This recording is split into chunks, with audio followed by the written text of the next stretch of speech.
खबरों के निष्पक्ष विश्लेषण के लिए सब्सक्राइब करें Janatantra TV and press the bell icon. Never miss any update.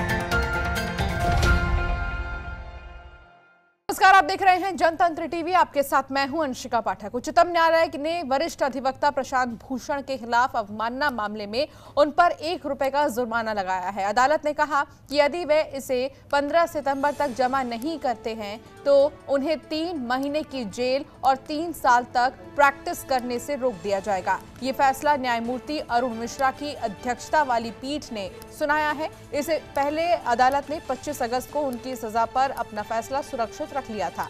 Prashant Bhushan को सजा सुनाने के मुद्दे पर शीर्ष अदालत ने अटॉर्नी जनरल के वेणुगोपाल से राय मांगी थी, जिस पर वेणुगोपाल ने कहा था कि प्रशांत भूषण को चेतावनी देकर छोड़ देना चाहिए। आपको बता दें कि वरिष्ठ वकील प्रशांत भूषण ने न्यायपालिका के प्रति अपमानजनक 2 ट्वीट के लिए सर्वोच्च न्यायालय से माफी मांगने से इनकार कर दिया था। अदालत की अवमानना के जुर्म में अधिकतम 6 महीने तक की कैद या ₹2000 का जुर्माना अथवा दोनों की सजा दी जा सकती है।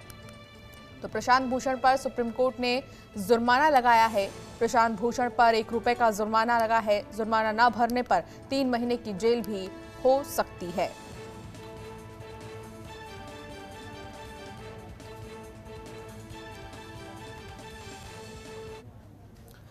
और इसके साथ हमारे साथ एक खास मेहमान जुड़ गए हैं। बीडी खंडेलवाल पूर्व जज हैं जो कि और साथ ही Rajasthali judicial school of law के एडिशनल डायरेक्टर भी हैं। उनसे बातचीत करेंगे। बीडी खंडेलवाल जी, बहुत बहुत स्वागत है आपका जनतंत्र टीवी पर। सबसे पहला सवाल यही रहेगा बीडी खंडेलवाल जी कि फिलहाल जो कार्रवाई की जा रही है प्रशांत भूषण पर, उसको लेकर आप क्या कहेंगे?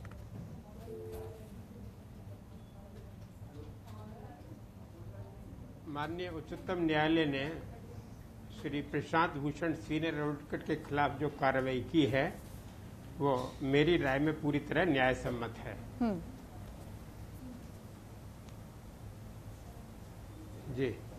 जी बिल्कुल।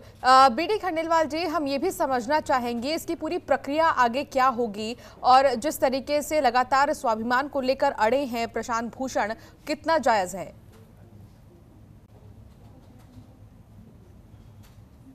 प्रशांत भूषण जी देश के बहुत वरिष्ठ अधिवक्ता हैं।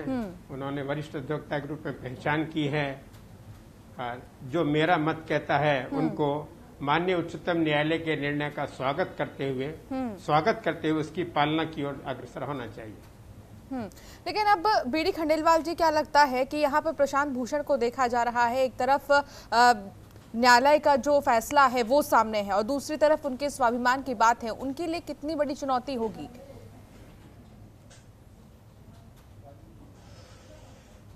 प्रश्न ये है कि किसी व्यक्ति के स्वाभिमान से बड़ा किसी संस्था का स्वाभिमान है और माननीय सर्वोच्च न्यायालय देश की सबसे बड़ी न्यायालय है और मेरी ये मान्यता है कि आजादी के बाद से माननीय सर्वोच्च न्यायालय अपने दायित्वों का बहुत अच्छी तरह निर्वहन करती आ रही है और उसने जनता में अपना एक विशेष पहचान और स्थान बनाया है। जैसा कि आप कह रहे हैं बीडी खंडेलवाल जी कि किसी व्यक्तिगत रूप से किसी व्यक्ति के स्वाभिमान से बड़ा संस्था का स्वाभिमान होता है, तो क्या अब आपके ऑब्जर्वेशन के हिसाब से आपको लग रहा है कि इस बात को समझेंगे प्रशांत भूषण?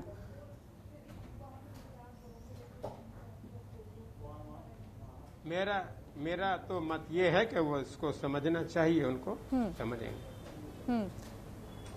इसके अलावा ये भी कहा गया है बीडी खंडेलवाल जी कि 15 सितंबर तक अगर वो ये राशि जो जुर्माना है वो जमा नहीं कराते हैं तो 3 महीने की जेल भी हो सकती है, 3 साल की सजा कहा जा रहा है कि यहाँ पर वो प्रैक्टिस नहीं कर पाएंगे इसको लेकर। तो अब क्या लगता है कि कानून क्या कहता है इस मामले में? कानून बहुत स्पष्ट यही है कि उनको एक अवसर दिया गया है और माननीय उच्च न्यायालय के आदेश की पालना करें और पालना नहीं करेंगे तो जो कानूनी प्रावधान है उनके तहत ये निर्णय है पूरी तरह से और उसको लागू होगा। बहुत बहुत शुक्रिया बीडी खंडेलवाल जी बातचीत के लिए और आपने जानकारी भी दी है दर्शकों को आखिर कानून क्या कहता है इस पूरे खबरों के निष्पक्ष विश्लेषण के लिए सब्सक्राइब करें Janatantra TV and press the bell icon. Never miss any update.